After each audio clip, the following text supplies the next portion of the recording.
Vous en avez probablement toutes et tous vu dans les films, séries ou jeux vidéo sur la Rome antique, mais connaissez-vous vraiment les épées utilisées à cette période? Qu'elle soit nommée par les archéologues glaive dans sa version courte ou spata dans sa version longue, cette arme emblématique n'aura plus de secret pour vous, ou enfin presque. Oui presque, car l'archéologie, comme toute science, est en perpétuelle évolution et les armes romaines n'ont pas fini de nous surprendre. Un peu d'étymologie pour commencer. Alors oui, ce n'est pas bien marrant, mais avant de voir de beaux objets archéologiques, voyons d'où viennent les termes qui seront utilisés. Le glaive, du mot latin gladius, au pluriel gladi, est le terme le plus couramment employé. Le gladius hispaniensis, soit littéralement épée espagnole en latin, l'auteur Tite-Live la nomme également gladius hispanus. Le mot glaive provient du mot d'origine celtique cladio, qui veut dire épée. Pour ce qui est de la spata, pluriel spatae, provient du grec spaté, soit épée à extrémité large et plate. Le mot grec provient à l'origine du vocabulaire textile et désigne un outil plat en bois servant à resserrer la trame pendant le tissage, mais il est déjà utilisé au VIe siècle avant Jésus-Christ par Alquier de Mytilène pour évoquer une épée. Au 1er siècle avant Jésus-Christ, Diodore de Sicile l'utilise pour parler explicitement des épées des Celtes. La première apparition du mot en latin se trouve chez Tacite qui l'utilise de manière généraliste pour parler des épées. Son utilisation spécifique pour désigner l'épée des cavaliers est toutefois plus tardive, probablement au début du XIIe siècle de notre ère. Les deux termes désignent donc une épée au sens large pour l'époque qui nous intéresse, soit du 1er siècle avant Jésus-Christ jusqu'à la fin du 1er siècle de notre ère. Et les textes de cette époque ne sont pas très clairs, mais nous y reviendrons. Donc, jusqu'à présent, nous avons vu que ces deux mots désignent une épée. Alors vous me direz, pourquoi les archéologues distinguent les deux? Glaive égale épée courte et spata égale épée longue. Un peu d'histoire. Commençons par le glaive. Les xiphoïs grecs, dont la lame est nettement cintrée, ont été utilisés en Italie pendant la période républicaine jusqu'à la fin du 3e siècle avant Jésus-Christ, mais ils ont ensuite été abandonnés, probablement au cours de la deuxième guerre punique, lorsque les Romains sont entrés en contact avec les guerriers ibériques. Et le xiphoï fut progressivement remplacé par le gladius hispaniensis mentionné par Polybe. Les épées de type mayence de la fin du 1er siècle avant Jésus-Christ se sont développées à partir de ce dernier. Les données archéologiques de la période républicaine tardive comprennent peu d'épées identifiées comme étant romaines avec une grande certitude. Ces armes ont des lames relativement longues, une longue pointe et des épaules inclinées. Les plus anciens gladi hispanienses présumés sont les deux épées du trésor de Grade en Slovénie, datant probablement du 2e siècle avant Jésus-Christ. D'autres exemples sont relativement bien conservés et datés de manière relativement précise. Une épée et les vestiges de son fourreau en bois avec des pièces en fer provenant de la tombe 471 de Giobiasco en Suisse, datant probablement du 1er tiers du 1er siècle avant Jésus-Christ, et aussi un glaive dans son fourreau en bois recouvert de cuir avec une gouttière en fer et des anneaux de suspension furent retrouvés à Délos en Grèce. La datation est antérieure à 69 avant Jésus-Christ. Faire la distinction entre les épées celtiques et celles de tradition romaine de la fin de la République et du début de la période augustéenne est assez complexe car l'une a influencé l'autre. Les épaules inclinées par exemple sont une caractéristique des épées celtiques que l'on retrouve également sur des épées vraisemblablement romaines et inversement, les lames à pointe effilée, caractéristiques des épées romaines, sont également présentes sur certaines épées celtiques. En outre, certaines épées, présumées romaines, proviennent de contextes qui ne nous permettent pas de les identifier avec une grande certitude.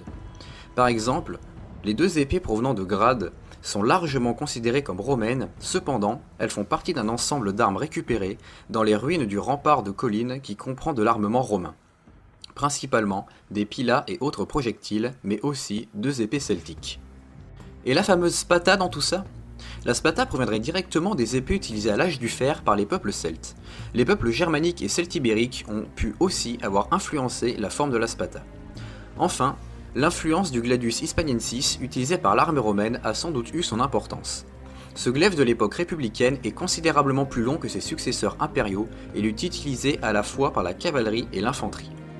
L'arrivée de la spata dans l'armée romaine est en lien avec le recours plus fréquent, à partir du 1er siècle avant Jésus-Christ, à des auxiliaires de cavalerie celtes et germains. À cette époque, et pour plus de 2 siècles, ce type d'arme est d'ailleurs exclusivement utilisé par ces troupes. Les choses changent vers le milieu du 2e siècle, l'utilisation de la spata commence alors à se répandre également dans l'infanterie. Ce changement s'est fait progressivement sans que les raisons n'en soient clairement établies. Une raison possible est la recherche d'une plus grande allonge et d'une lame plus polyvalente pouvant être utilisée aussi efficacement en taille qu'en estoc. Les glaives de la fin du 1er siècle avant Jésus-Christ, au milieu du 2e siècle après Jésus-Christ, sont en effet considérablement plus courts que l'ancien Gladius hispaniensis. Et avantage, une escrime basée sur l'estoc plutôt que la taille. Les premiers exemples de spata utilisés dans l'armée romaine étaient en fait de simples épées celtiques ou germaines et ne peuvent pas vraiment être décrits comme étant de tradition romaine. En d'autres termes, il est pratiquement impossible de distinguer les lames ayant appartenu aux Gaulois ou Germains qui ont combattu pour les Romains et celles qui ont été utilisées contre eux. Dilemme parfaitement illustré par les découvertes faites sur le site du siège d'Alésia en France en 52 avant Jésus-Christ, où il est très difficile de savoir si telle ou telle arme est de tradition romaine, celtique ou germanique. Au cours du dernier quart du 1er siècle après Jésus-Christ, à l'époque flavienne, l'influence de l'épée courte de type Pompéi se fait sentir dans les exemples conservés. Certains nomment cette arme spata de type Pompéi ou strobignidam type Newstead, selon l'archéologue Christian Mix. Mais ne vous inquiétez pas, nous verrons toutes ces histoires de typologie dans un chapitre dédié. Mais alors, glaive ou spata, quelle différence ? On a vu qu'il existe des armes de dimensions différentes selon l'époque et l'usage, mais l'utilisation de ces termes pour les distinguer est une convention moderne. Malheureusement, définir clairement une typologie entre épées longues et courtes et trouver quelle serait la meilleure manière de les nommer n'est pas une tâche facile et il n'y a aucune garantie qu'une définition moderne du glaive et de la spata soit possible et rien ne garantit qu'une définition moderne soit celle qu'un Romain reconnaîtrait ou même s'il se préoccupait de cette définition. Néanmoins, en règle générale, les spatae ont une longueur comprise entre 58 et 75 cm entre le 1er siècle avant Jésus-Christ et le 2e siècle après Jésus-Christ, tandis que l'épée courte, soit le glaive, mesurait entre 35 et 60 cm de longueur. On peut noter un chevauchement entre ces deux appellations, le contexte archéologique est un moyen beaucoup plus fiable de déterminer de quel type d'épée il s'agit dans un cas donné. S'agissant d'armes fabriquées à la main à une époque pré-industrielle où même les mesures courantes pouvaient varier, il n'y a rien d'étonnant à cela, aussi insatisfaisant soit-il. Un exemple de cette diversité a été mis en lumière lorsque deux spatae trouvés ensemble dans une double tombe à Canterbury en Angleterre différaient de 5% en longueur. Le fait que les deux épées dites longues se sont fait nommer spata par les archéologues provient des sources textuelles du début du IIe siècle où ce terme est utilisé pour nommer les armes de cavalier qui sont plus longues. Avant de voir plus en détail les différents types de lames, voyons qui en était leur utilisateur. Cela peut vous paraître évident, les soldats romains me direz-vous, mais c'est un poil plus complexe. On peut raisonnablement supposer que la plupart des objets qui seront montrés dans cette vidéo ont été portés et utilisés par des soldats romains, qu'ils soient légionnaires ou auxiliaires. Il n'en va pas de même pour les objets antérieurs à la période augustienne moyenne, où il se peut que des guerriers non romains alliés qui ne se sont pas engagés dans l'armée régulière aient pu les porter. Il est prouvé que les épées courtes, qu'elles soient du type Mayence ou Pompéi, ont été utilisées tant par les légionnaires que les auxiliaires. Nous en avons des preuves sur les stèles de soldats auxiliaires et dans les tombes à armes des 1er siècle avant Jésus-Christ et 1er siècle après Jésus-Christ. Il n'y a pas de tombe à armes dans la Rome républicaine, cette tradition est totalement absente de la culture romaine qui tend même légalement à interdire tout dépôt d'objets personnels aux côtés du défunt, ce qui rend la possibilité d'avoir affaire à un auxiliaire très fiable. Avant de rentrer dans le détail, voyons de quels éléments ces armes sont composées. De manière très simple, on peut dire qu'ils possèdent tous une lame à double tranchant, logée dans un fourreau et une poignée. Mais allons plus loin. La lame se compose de deux tranchants et d'une pointe effilée. Le prolongement de la lame dans la partie supérieure se nomme la soie. Pour le fourreau, la plaque qui se trouve au sommet, juste en dessous de la garde, s'appelle la chape. Les bandes sur les bordures, les gouttières. À l'extrémité inférieure se trouve la boutrolle. Pour fixer l'arme au baudrier ou à la ceinture, on a 4 anneaux de fixation sur 2 barrettes. La poignée, quant à elle, se compose d'une garde, une fusée et un pommeau. Vous l'attendiez tous, voyons ensemble les différents types d'épées utilisées par l'armée romaine. Nous avons vu que l'association constante de découvertes archéologiques avec des termes de la littérature antique est toujours risquée car elle donne à des découvertes archéologiques l'apparence de règles clairement établies dans les sources écrites. Si un objet est décrit de manière plutôt vague dans la littérature ancienne et que la situation des sources archéologiques n'est absolument pas claire, l'utilisation de termes anciens doit absolument être évitée. Dans le cas de découverte d'armes romaines, quels que soient les arguments pour ou contre l'exactitude de leur désignation, nous sommes confrontés, par exemple, au problème d'une longueur de lame maximale imprécisément définie ou définissable entre ce que les archéologues ont l'habitude de nommer spata ou glaive. Nous nous en tiendrons à la typologie établie par l'archéologue allemand Christian Mix, car elle est la plus complète et la plus objective, car basée sur un corpus conséquent d'artefacts, ce qui rend l'analyse fiable et pertinente. Lui aussi, il classe les épées romaines dans deux grandes catégories, les épées courtes, gladies, et les épées longues, spatae. Distinction couramment utilisée, comme nous l'avons vu, et basée sur des écrits du IIe siècle après Jésus-Christ, et qui désigne par ce mot l'épée longue des cavaliers, mais il va plus loin. Les armes, couramment nommées glaives républicains, sont ici divisées en deux catégories et classées en tant que spata par leur dimension. Le premier type sont les spatas du type Fontillé, qui sont nommés d'après l'exemplaire retrouvé en France à Béribouy sur le lieu-dit Fontillé. Les tranchants de ces lames sont parallèles, la pointe, sans rupture apparente, se situe dans le dernier tiers de la lame. La longueur de cette dernière est comprise entre 57 et 77 cm. Sa largeur se situe entre 4,7 et 6,2 cm. La pointe occupe pour ce type d'épée une longueur moyenne de 20 cm et représente donc environ un tiers de la lame. Les exemples de pièces sont généralement datés de la deuxième moitié du 1er siècle avant Jésus-Christ et la fin du 1er siècle après Jésus-Christ et proviennent en général des provinces romaines. Le deuxième type sont les spatas du type Neuportus, d'après le nom antique de Vrnica en Slovénie. Elles désignent les lames qui se sont développées du milieu du 1er siècle avant Jésus-Christ jusqu'au milieu du 1er siècle après Jésus-Christ. D'un point de vue typologique, ce type est proche des gladies de type Mayence-Sissac, mais en plus longue comme vous pouvez vous en douter.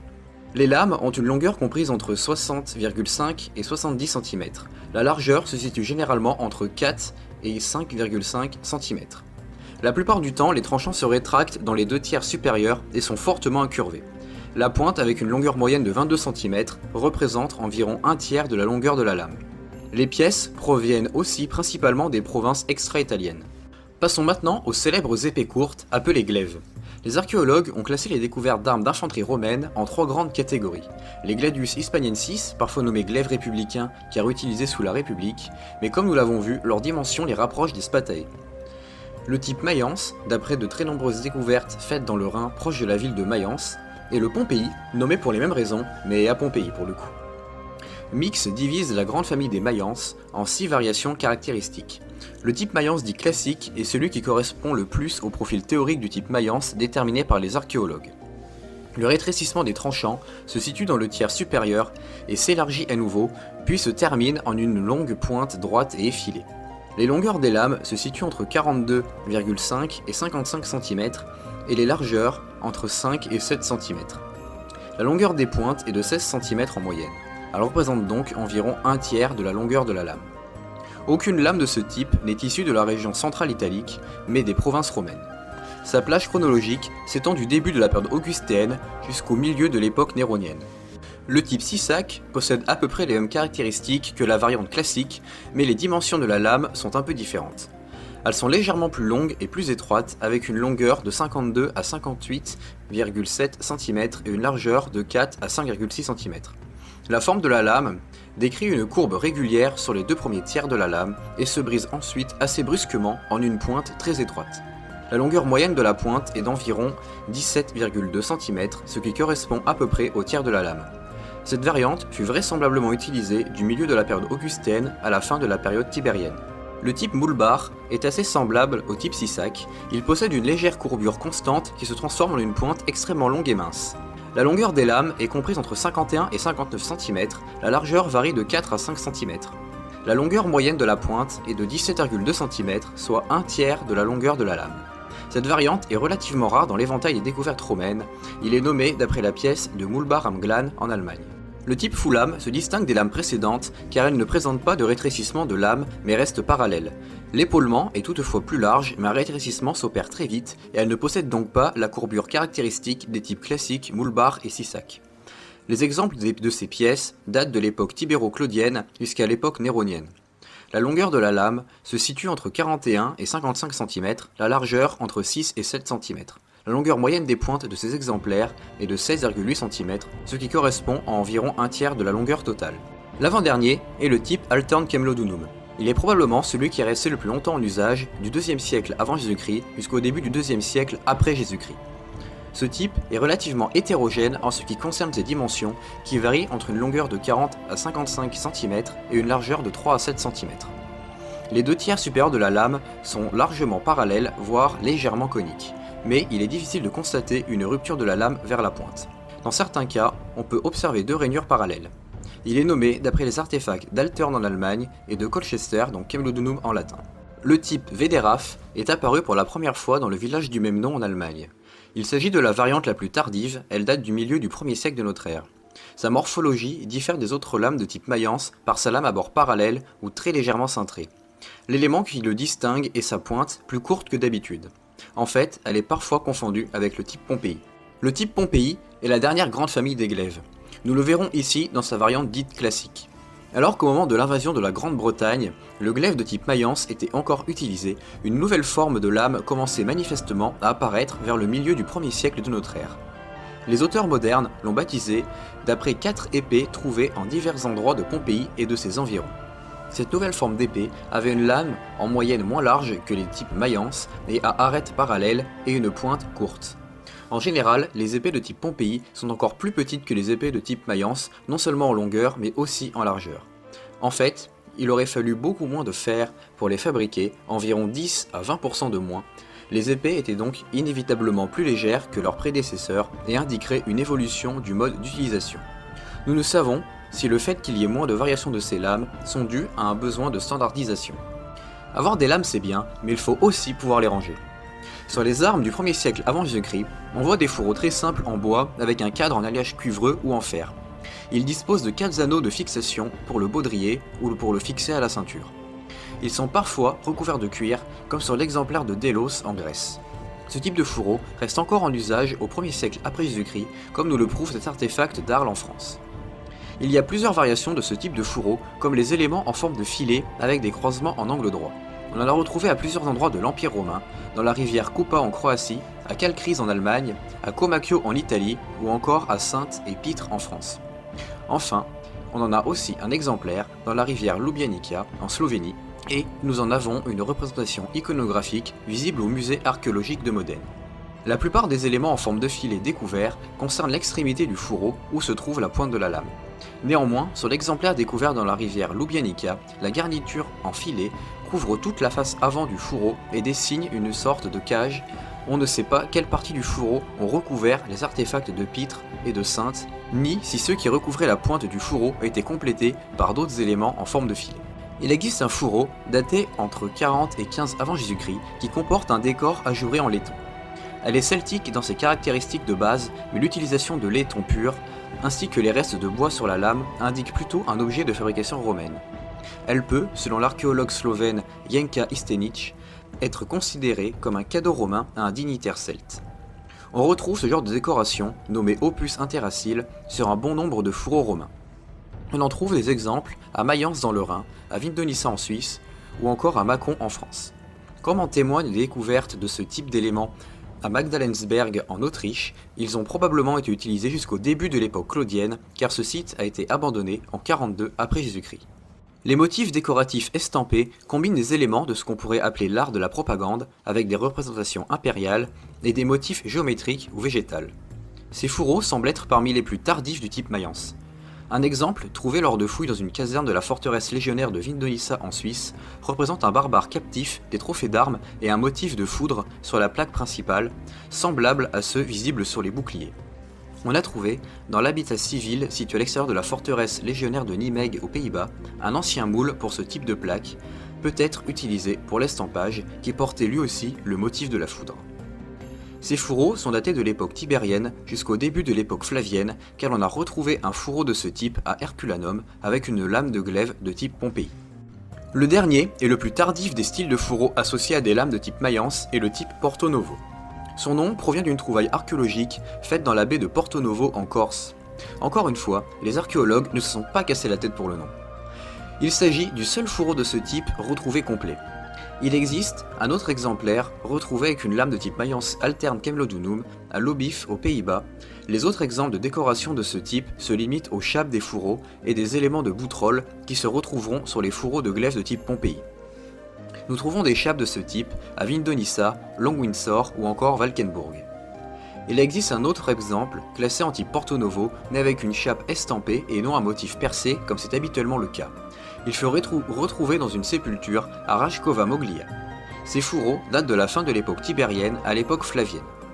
Les fourreaux de type Pompéi se caractérisent par l'absence de gouttière continue sur les extrémités. La chape, plus longue que les types Porto Novo, est généralement percée de motifs mythologiques ou géométriques. on retrouve une chape triangulaire et souvent une palmette décorative. Pour pouvoir utiliser ces armes, il leur faut une poignée. Elles sont constituées de 3 éléments, une garde, une fusée et un pommeau, successivement montés sur la soie. La soie est le prolongement le plus fin de la lame où sont montés les éléments de la poignée.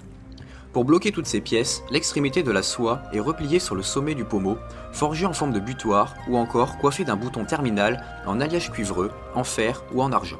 Les 3 parties qui constituent la poignée sont façonnées dans des matériaux organiques tels le bois, l'os ou l'ivoire, voire même textiles comme retrouvé sur la fusée de l'arme de Soknopayou Nessos en Égypte, datée de l'époque augustéenne. Le fait que ces poignées ont été retrouvées en matière organique explique qu'elles soient souvent retrouvées incomplètes et souvent séparées de la lame. Le bois résiste rarement à l'enfouissement, contrairement aux matières dures animales.